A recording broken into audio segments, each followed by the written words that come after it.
Welcome to Tech 20 Tuesday, everyone. Today's session is on the K-5 report cards, achievement report. And without any further ado, I'll leave the floor to Mary Jo. Good afternoon, everybody, and Happy New Year. We have a 20-minute session here where I'm going to show you a lot of the resources that are available to support the achievement report. We can certainly do other Tech Tuesday sessions to answer more questions after you've had a chance to take a look at them. I am starting on the portal and going to the report card K-8 pilot site. And on this site, you'll find a lot of resources which give you reference to the rubrics. Currently they are year-end rubrics, but you can assess in light of where a student would be halfway through the year.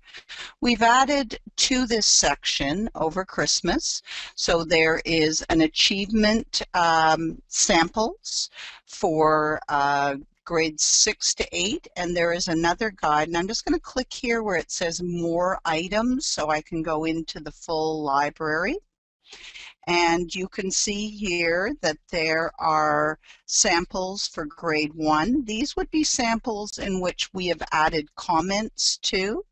And I would certainly advise when you're looking at the comments, do not feel that every one of your comments has to be at this length. When we were working on the samples, we were just trying to give you an example of what it looks like when there is half a box. So half a box would be approximately 500 characters, including spaces. Each one of those blank boxes, if it was completely full, and there is no expectation that it be so, would be 1,000 characters, including spaces. The curriculum branch has written some samples and tips for writing comments, so I would suggest that you click on the link and take a look at those. So just here, there are examples for you to look at, completed ones. There is a grade 1 example and a grade 1 example, kindergarten, grade 1, and grade 2 report cards would look the same. There was a special kindergarten progress report, but from moving forward on subsequent reports, the kindergarten, grade 1 and 2 are all the same. Those report cards would be 3 pages in length, and then the 3, 4, and 5 would be very similar. Those would be 4 pages. So that would be 2 pages double-sided when printing. Also in this section, in the achievement section, there is a guide for completing your report card. And we reviewed this with your principals, but you might want to take a look at this more closely. And it walks you through the steps of completing the report card. Included in the guide and also separately available is a graphic organizer. So this is a great way. It's a one-page print that reminds you of the steps you need to follow to complete your achievement report card. So we would start with the PLP indicators. If you have students, have their status changed? You have new students on your caseload that you may have to now add individualized or modified. If nothing's changed, then the indicators that you put on for the progress reports will be there for the achievement reports. When we open up Gradebook, we'll take a look at the next steps that come up. But with this printed and your gradebook open, it's a great way to review and go through the steps you have to do. One change that is new and that was not on the progress report is French learning experiences. So kindergarten to grade 3 homeroom teachers, and this would be for students in English Prime, not French immersion, would do an indicator of yes, no, and not applicable. And we'll take a look at that more closely in the grade book. Learning habits remain the same. They're completed by the homeroom teacher in kindergarten to grade 5. And then the subjects, your comment, as we had looked at earlier, is now increased to be 1,000 characters, including spaces. Now that's the maximum. That's not an expectation that you would write that much for every subject area or every student. The strands are now being assessed by the indicators of 4, 3, 2, 1, which would also match the rubrics.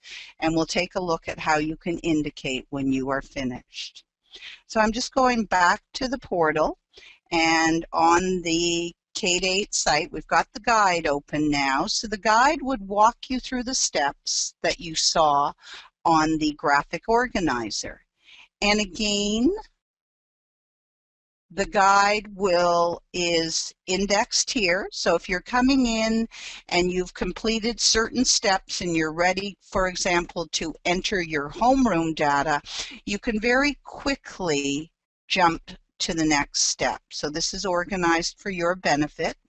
Your principals, it was suggested, make a couple of copies that might be in the office or other convenient locations.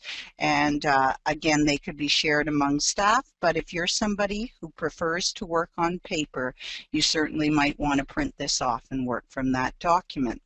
I would suggest, if you're already comfortable with launching your grade book and your PLP indicators, that when you go to print, you may only print the pages that you require. So I'm just going to go back here on the portal, and these are resources we've looked at before, but again, your report card resources are right here in the portal. Here's the document on writing comments that was created by the curriculum branch. You can refer there. Also, we would very much recommend that you use the Data Connect project site. So there's a quick link to it here from the home page of the portal. I do have it open. And just here on Data Connect, so any of the resources that are related to the report card are under My Data Connect Teacher K-8. So again, I have up here a blank report card for each grade level. So if you want to see the grade level you're teaching with a blank one, the guides and organizers are here, as are the sample report cards. So that information is all housed on Data Connect. I'm going to go now to Power Teacher. So I'm in at Power Teacher, and step 1 in the graphic organizer suggested that if I have any students whose PLP status has changed, that I need to adjust this before I do the report card.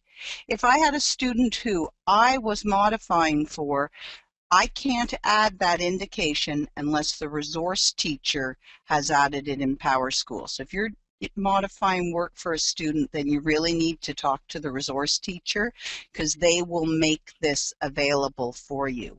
It is very important that the PLP indicators are added at the level of the subject, not just at homeroom. That was something that caused a bit of confusion the last time. So it is for the subjects in which you're individualizing or modifying that you would add the indicator. Once that is done and you're sure it's accurate and up to date, you're going to launch your grade book. The grade book is best launched by clicking on this big blue launch button. This way you can be sure it's going to work from both home and school.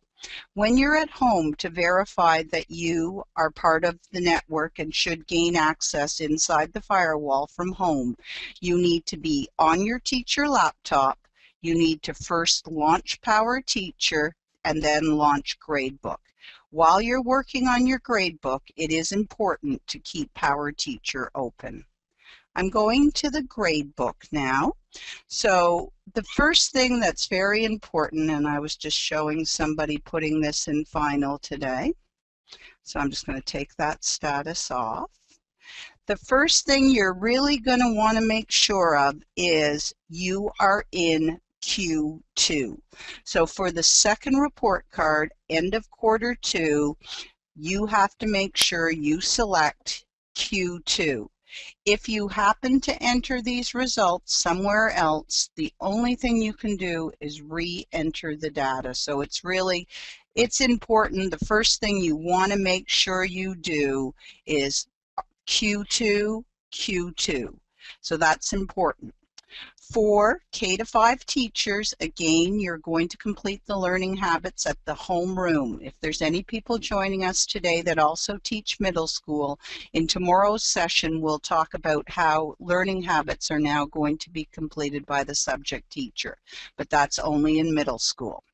Your homeroom comment is right here under the blue C. So it's really important. In the progress report, we had some people entering comments for transition to kindergarten. None of this transition area should be used in the achievement report cards. So that part there is to be ignored. If I want to enter a comment, I can start to enter my comment. You can see it's counting down from 1,000. And an important thing to know is if you're copying and pasting your comment in currently, and we're working towards having this resolved by the next report card, if you write it in Word and you use bold, italic, bullets, currently those are not going to display in the comments on Gradebook. That's something that they were not able to resolve before Christmas, and we made the determination after the progress report that we would make no changes in January while teachers could be working on the report cards. So once you've entered your comment, you can close and you can see the blue C appears. If you hover over it, you can see the start of the comment being written. French language experiences, this is only for kindergarten to grade 3 English prime. And also an exception to that would be grade 3 students in a 3-4 split. So they've already started pre-intensive French for a combined class. For those students, you would enter an NA or not applicable. Let's assume that all of your students are participating well in these activities. A great time saver that can be used on any strand is to go on the upper bar here and choose Quick Fill.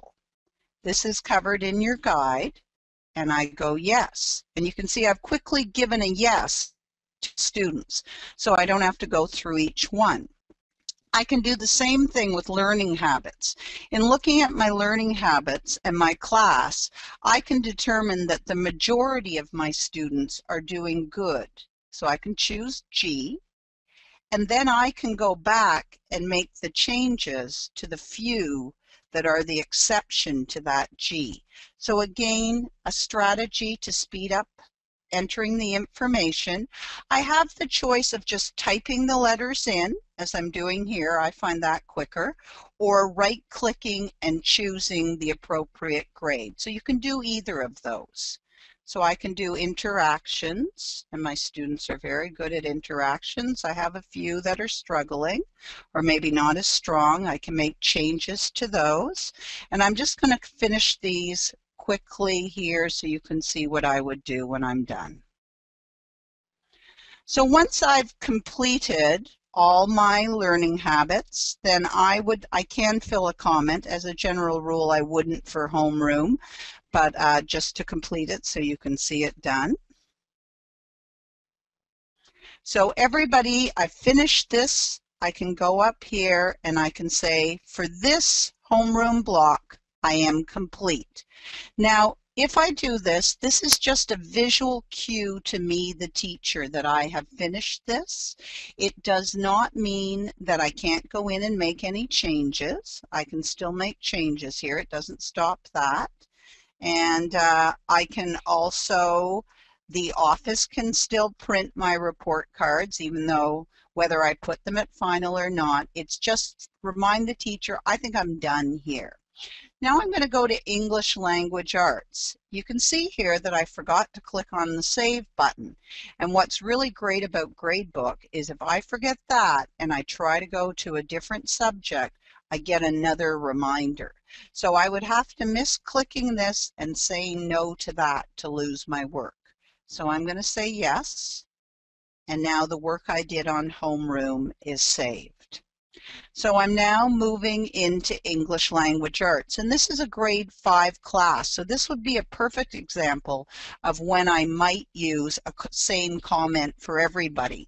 My students have just finished intensive French. I haven't had the opportunity to assess them or do enough in English Language Arts.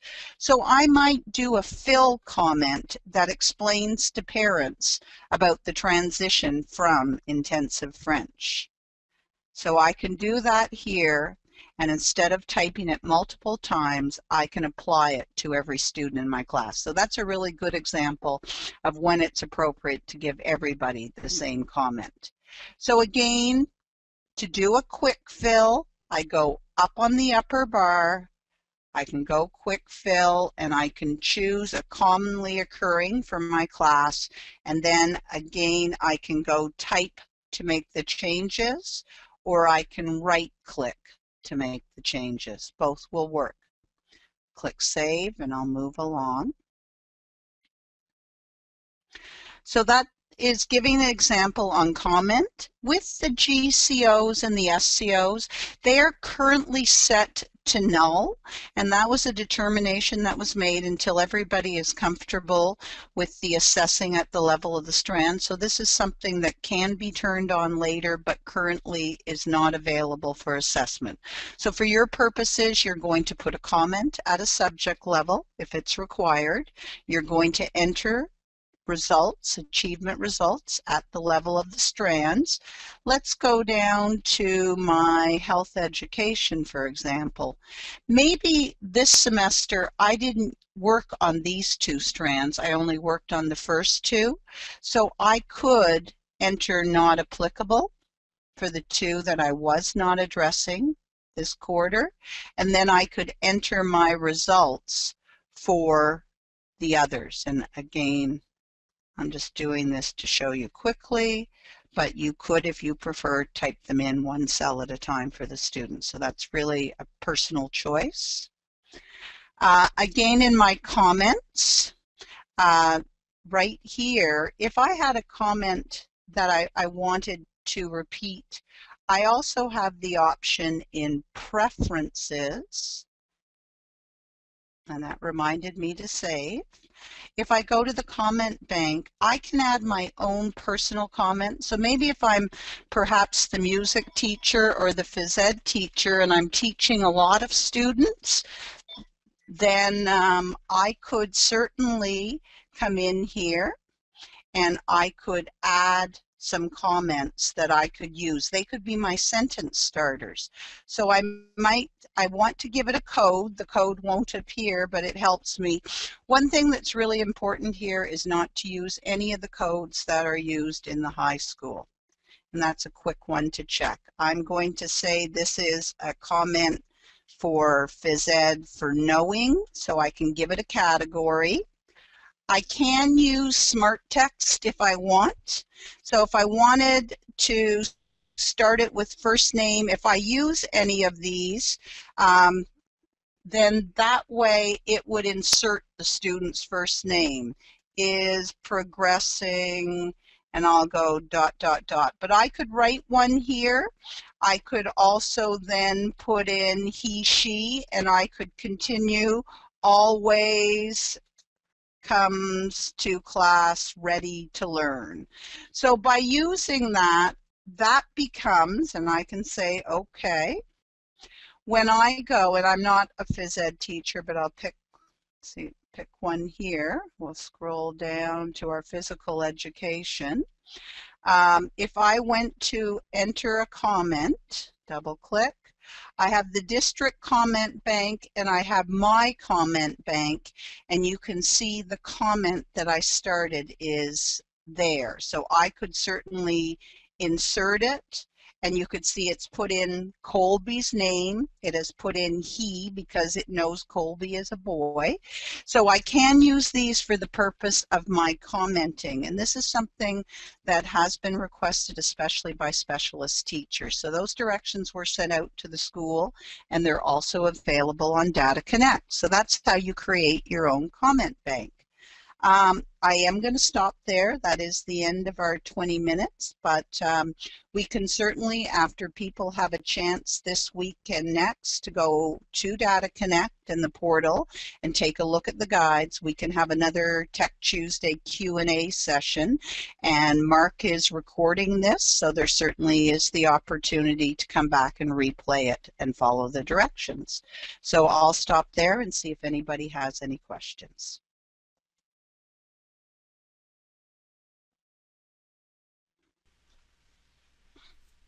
This will be posted to the Tech 20 Tuesday website tomorrow morning.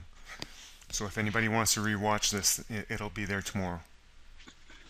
And when Mark posts them up there, we also take his link and we add them also to Data Connect with the Tech Tuesday. So they're available in both locations, and we really appreciate Mark's help with getting these out there.